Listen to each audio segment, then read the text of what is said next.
Doing, my man? Good. I'm good. I'm good. How's the weather in Philly today? Hot and raining. Man, hot and raining. Sounds like back east to me. I'm out here in LA. All we got is a bunch of heat. But we Okay. all right now. We in the mid 80s right now. The 90s it's not killer yet, but it's not August yet either. Can't beat that, man. Yeah, man. So how's life been in the pandemic and everything? Oh man. Well, different. Get to spend a lot of time. I spend a lot of time with my kids, man. Uh, Watching a bunch of movies. You get kind of creative, man. You know what I'm Right. saying? You get creative when it's like,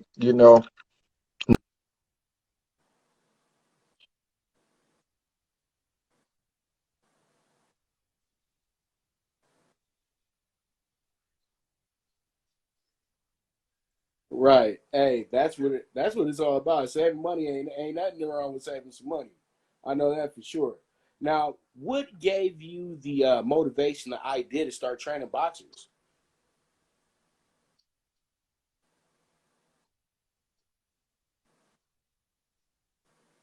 You're breaking up a little bit.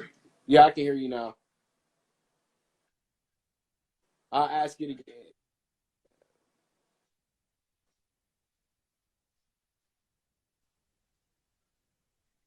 can you hear me?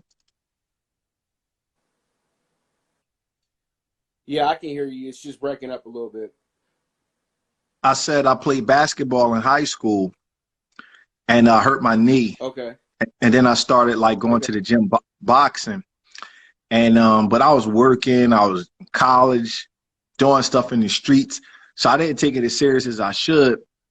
But I always was, I always respected the sport. I always it was always something I wanted to get into. And then a few years later, when I got into my 30s, I met Julian, and he asked me to start helping him out. And then that was just that. All right. And Julian is the only significant boxer that you have, or I know Philly. There's a lot of great fighters in Philly. So, and you're one of the top trainers there. So, how many guys do you have in your stable other than J Rock? I have a kid named Karan Davis, um, a kid named Romeo Cruz. I have a kid named Zachary Ochoa. So I have four guys in my stable right now. And Okay. I assist a little kid named Dylan Price with his dad, but his dad is his head trainer. Okay, I've seen Dylan Price.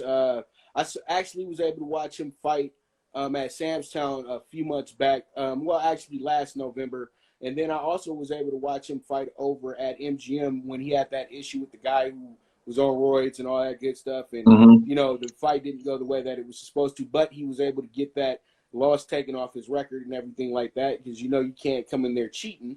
So, they Hmm. did the right thing about that situation right there. Now, what's his future looking like? Because, he's in a division where, he can make a little bit of noise at, but it's a very talented division as well, too.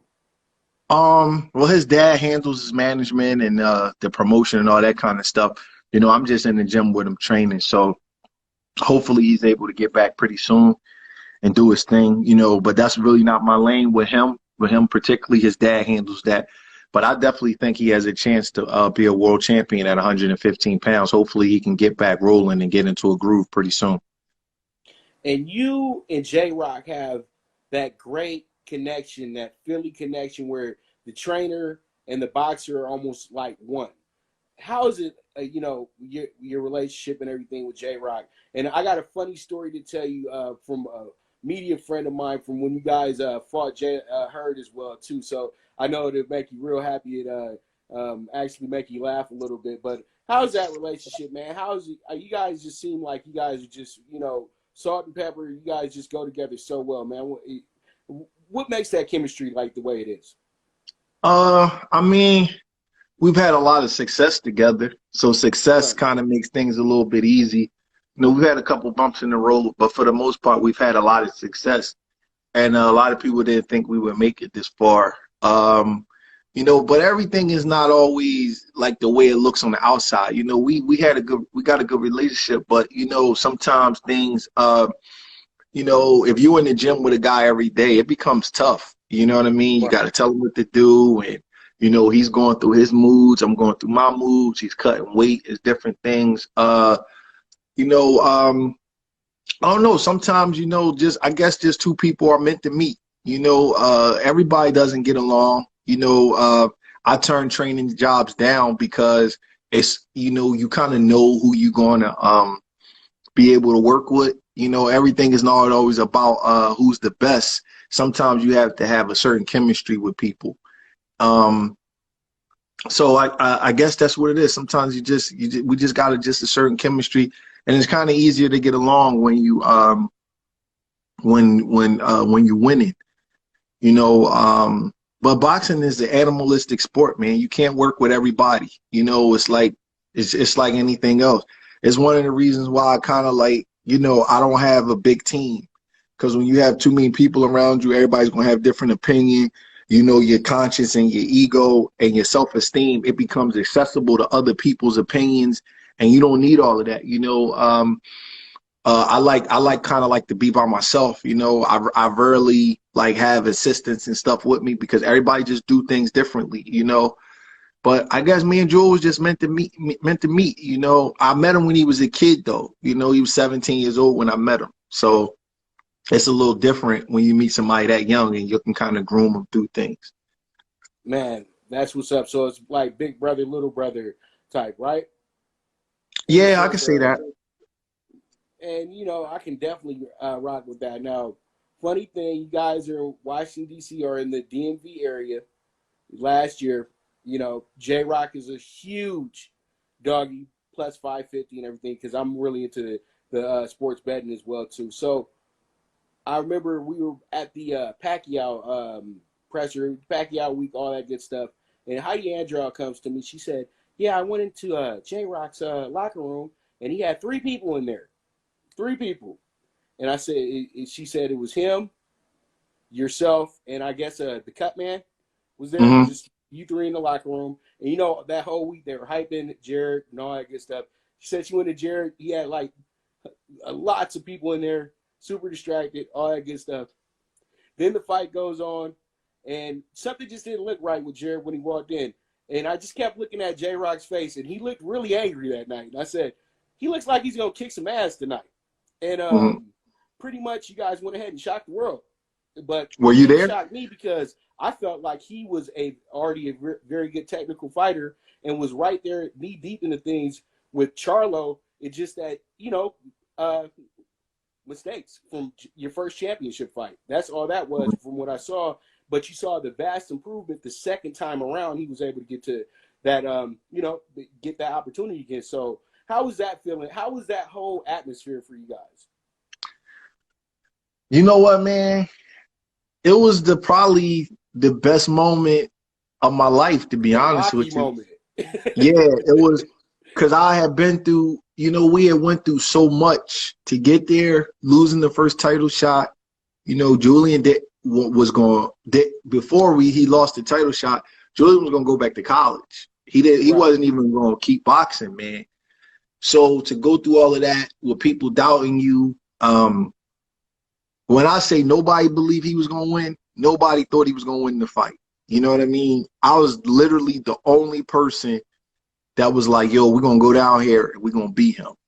You know, it was people in the PBC, people amongst our team, you know, people in our gym. Everybody thought it was like a crucifixion. And um, so we just went down there, and it was probably the most, you know, man, it take a lot to make me cry, man. I cried that night. So it was a lot. It was a lot on, man. It was a great night. You know what I mean? But, you know, it's one fight. You got to move past it and keep going. But it was I just had had a lot of confidence that he was going to get it right this time. And we had a good camp, you know, and there's always distractions, but the distractions was at a minimum in that particular camp. And I was just really confident, man. I look at the odds too. I got my nickname for a reason. So I Right. look at the odds too, man. So I was like, man, I told a couple of my homies got rich on that fight, man. They bet like Right. 10, 20 stacks a piece, and they made out, you know what I mean? Right. So it worked out good. And I just felt like nobody should overlook him. And I'm not gonna say, hey, I thought he was gonna win the fight, but when I saw that he was the one that was picked out for what they were calling a tune-up fight, I said, this ain't a tune-up fight. This is gonna be a war right here. And it seemed like you guys turned that thing into a Philly street fight, man. And it was a beautiful to watch. It was a great night of boxing and everything.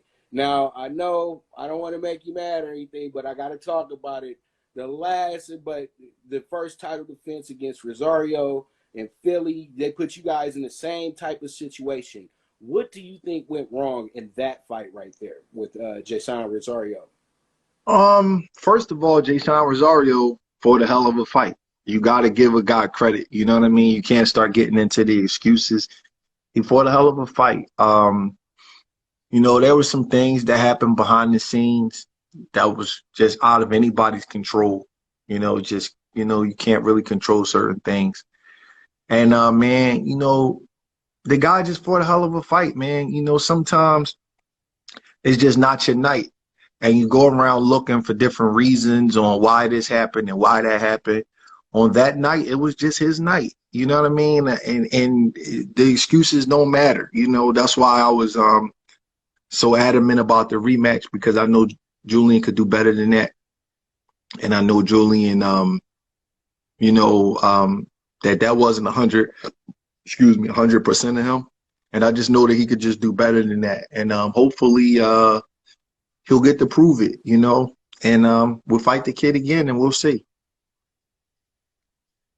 All right, and that's what we were hearing as well too. As you know, Showtime has just rolled out the pay-per-view schedule and everything like that. Their remaining schedule for the year and everything.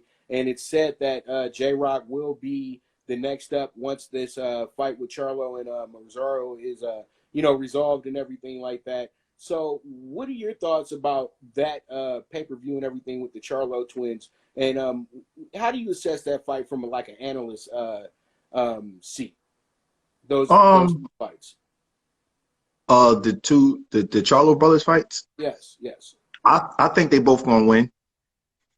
Um, I see them both winning. Uh, I think uh, I think Rosario is a good fighter, but I think Julian made him look better than he is. I think him and Jamel will be a good fight, but over the course of time, I think Jamel get to him late, and I just think that Jamal's jab is going to be a little too good for Derenchenko. Derenchenko's a short guy, so if you twist my finger, I think that they're both live fights and they're good fights, but I think that the Charlo brothers have an edge in both fights. All right. And what is your thoughts on the fight coming up next week? I'm going to be interviewing him in the upcoming hour as well too. Angelo Leo and Stephen Fulton. What are you thinking about that fight right there? The one that's coming up next Saturday, to be exact, August 1st. Ironically, one of the kids I trained, Romeo Cruz, he's 4-0. He's Stephen Fulton's chief sparring partner.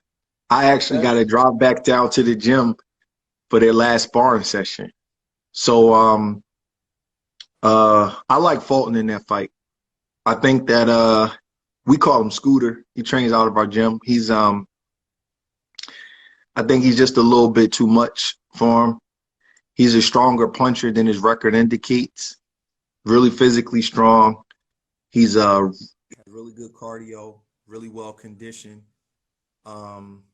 I just think that he's gonna pull the fight off. I would say a 12-round decision, maybe 8 rounds to 4. But I just think he's a little bit of a class above the other kid.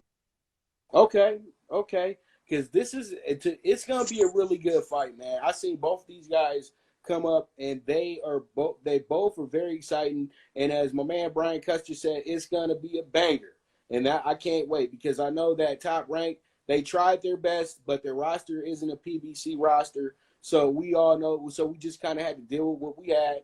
So I'm looking forward to that fight right there. Now I see that you're into real estate and everything. What got you into that right there? And what would you say to the next generation coming up? We see all these young folks throwing around their money, flashing cash and everything like that. What would you be your advice as a real estate person that you are to these people, and How did you You get know in what, real man? estate? It's not for everybody. Right. About maybe about 11, 12 years ago, I just decided I didn't want to work no more. Right. and and that's really what it happened. I just didn't want to work, and I just started investing in properties, flipping them, tenants, creating the income, and I found every it depends on how much money you working with, what kind of credit.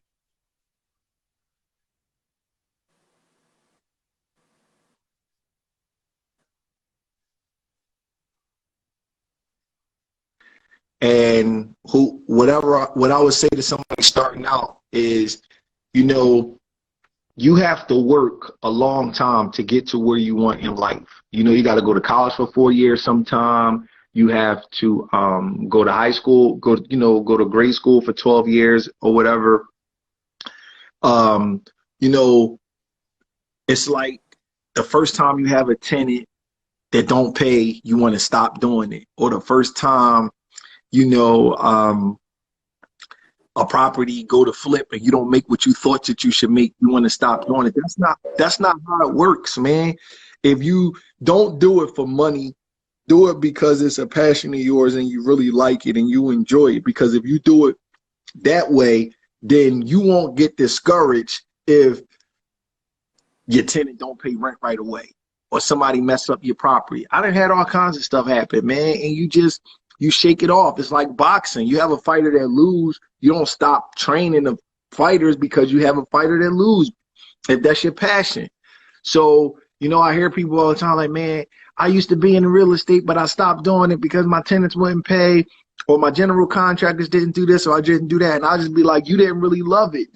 This game wasn't for you, because anything that you do, you don't quit the first time you have a setback. You got to keep your eyes on the prize. You got to remain focused and you got to keep grinding. You know, like every property that I had, I didn't hit the lick on. You know what I'm saying? Every tenant that I didn't have a great tenant that paid perfectly on time every single month. I just had a tenant that died. Literally. I just had a tenant that died. You keep moving. You know what I'm saying? So I hear people that say that, and I just shake my head like, man, you're not going to get nowhere like that, man. Every time you have a setback, you're ready to give it up. Because how about this? If you have a setback at your regular job, you don't quit that, do you? You know what I'm saying? Right. You don't do Right. that. You know, so it's the same exact thing if you go into business for yourself. This is nothing but a business that you're going into for yourself. You know, this creates generational wealth for your family. You don't just get mad and give it up because it didn't go your way once or twice. That doesn't make any sense. So that's the best advice I can give. I don't want to get into how you do it because everybody does it different. The system that worked for me may not work for somebody else. But the thing I will say is do not become discouraged because things didn't go your way, and do it out of passion and out of love and something that you want to do. You want to see a nice flip come up and a family move in it. You want to keep building for your kids. Don't just do it strictly for money, because if you do it for money, it's not going to work. Right. And man, that's all I wanted. That's all the message that I wanted the youth to hear, and pretty much people my age as well too, because you know it's never too late to jump into the real estate game. You know, it's not a young man's game. It's really a patient man's game, is from what you're saying right now. So, You man, got to have and patience, man. I patience want is this. what it's all The about, best man. flip, the best flip I ever did, it took me 7 years to flip it. Mm, mm, 7 years. I bought a house. I bought a piece of land. I built on it. I found out that my wife was about to have a baby.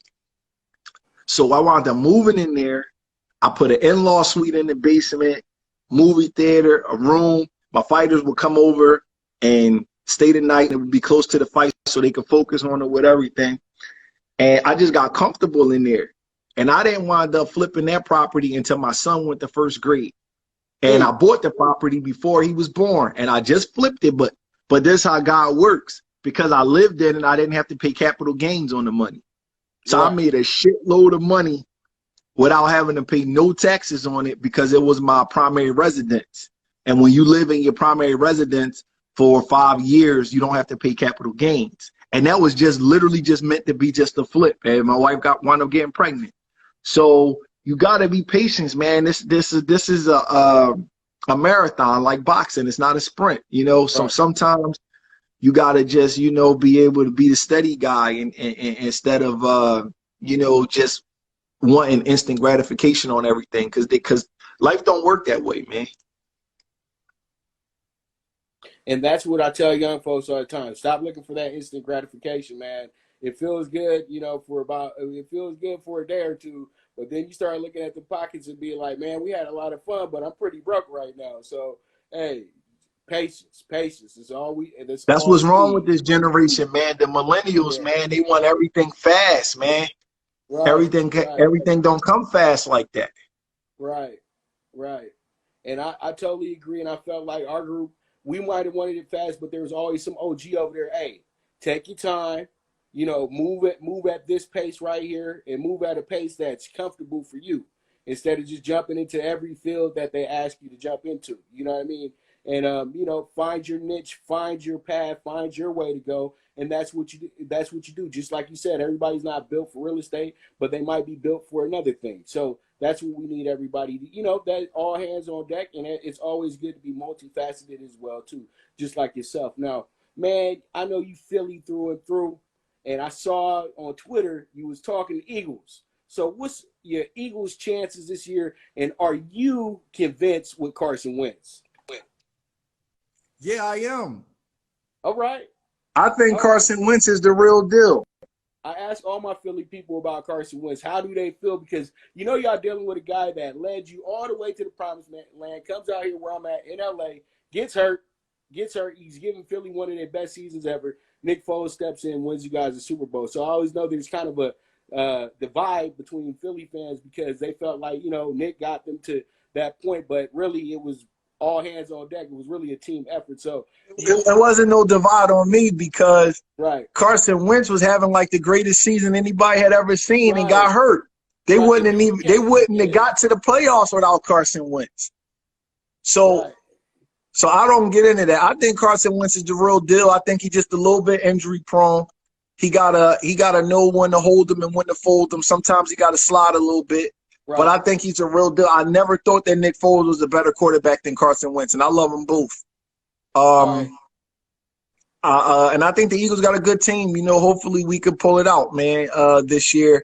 Because you know how football is with free agency. They're going to break the team up pretty soon. That's one of my guys right there, Karan Davis. He just joined. That's the kid I was telling you about. What's up, Karan?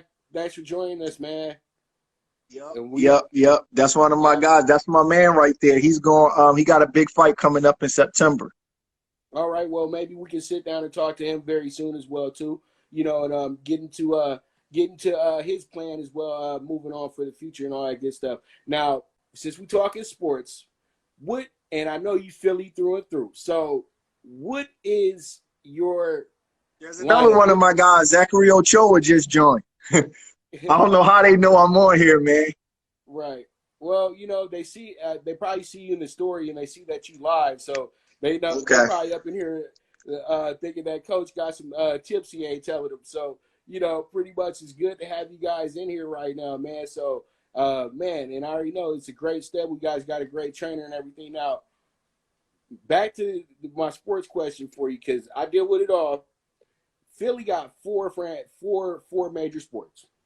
We got the Flyers, we got the Phillies, we got the Eagles, we got the Sixers. What's your order of fandom with those teams? Uh, Eagles, Okay. Sixers, Phillies, Flyers. And we can all agree maybe the Flyers got the dopest uniform out the group, though, right? That black orange. Probably. Yeah, that black and orange goes pretty tough. I know it's a hockey jersey, but it goes pretty tough. And I know everybody used to be loving some Eric Lindros, but I'm just trying to do my Philly check, so I'm guessing the Eagles are always number one in the town. So we'll see how it goes. How you feeling about your Phillies this year? I think they're gonna be good, man. I think Right. they're gonna be. We got a big time sports town, man. We got a real big arena down there where the Eagles play at and everything. It's like a huge sports bar. They putting up a casino and a hotel there.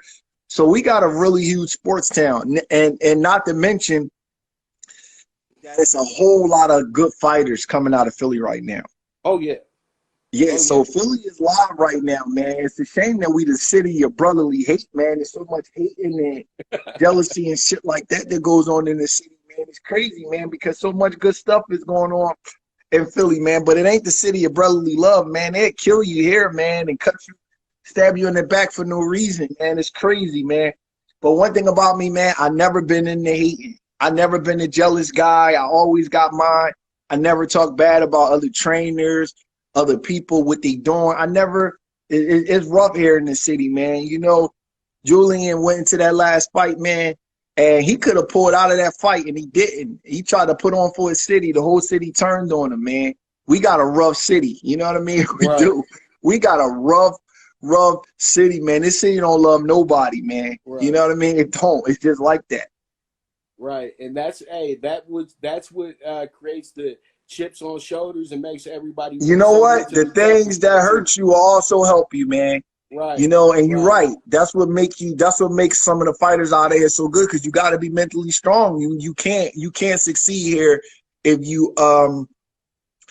if your mind ain't right. Right. Facts. Facts. Facts on facts. Now, you see I'm a big dude, and what and you know I gotta ask this question. I know are you cheesesteak fan?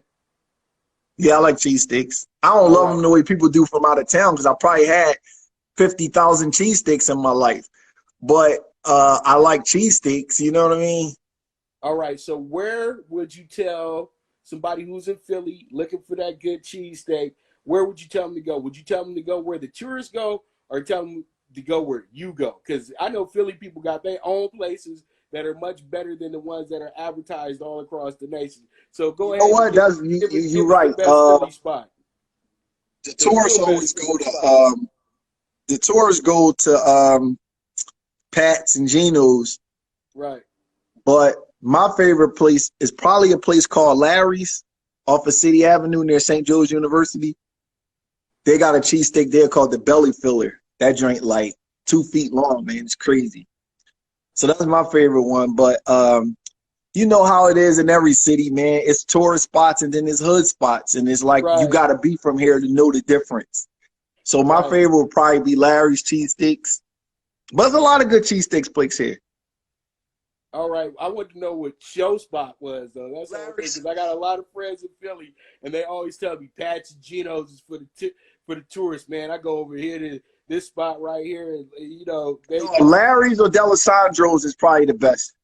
All right, man, and better hooping, Philly or NYC? Last Better question. what? Better hoopers, since you're a basketball player. Better hoopers, Philly or NYC? I know that's one of the biggest street ball rivalries in the world. And I've been on my street ball Um, thing tough. damn, that's tough, man. Who better? All right, Philly this is the always way say I they can better. say this. This is the way I say, because they compare this with boxing too. Right. I'll say in boxing, we way better than NYC in Right. boxing. But they Right. got Sugar Ray Robinson, so that's hard to overcome. Right. In basketball, I'll say they produce more players that went to the NBA, but they got way more people. Right. So you drawing from a bigger population. New York got like 8 million people. Philly don't even have 2 million. So of Right. course they're gonna produce more known basketball players and things like that. People from New York, when they always like claim superiority, they never mention that. It's like in high school sports, right? It's a difference between a 4A champion and a 2A champion. The number of kids that you picking from. So in New York, they might produce more athletes but they don't produce more athletes as per capita, because they're picking from a larger population. But I'll give them the edge in basketball because I know they probably produce more NBA players. But in boxing, I think Philly is a better boxing town than New York. I gotta agree. I totally gotta agree. I know New York has a lot of guys and a lot of guys fighting everything, but Philly always just has the great stories. You know what I mean? Like it's always a And I story think with we've had Philly more guys. champions. I really Right. do. I can't remember the last time a world champion came from New York. I think Danny Jacobs and before that, they haven't had a world champion in a very long time. Well, you know, I guess the Knicks are rubbing off on everybody in New York right now. Then Giants are bad. The Mets are bad.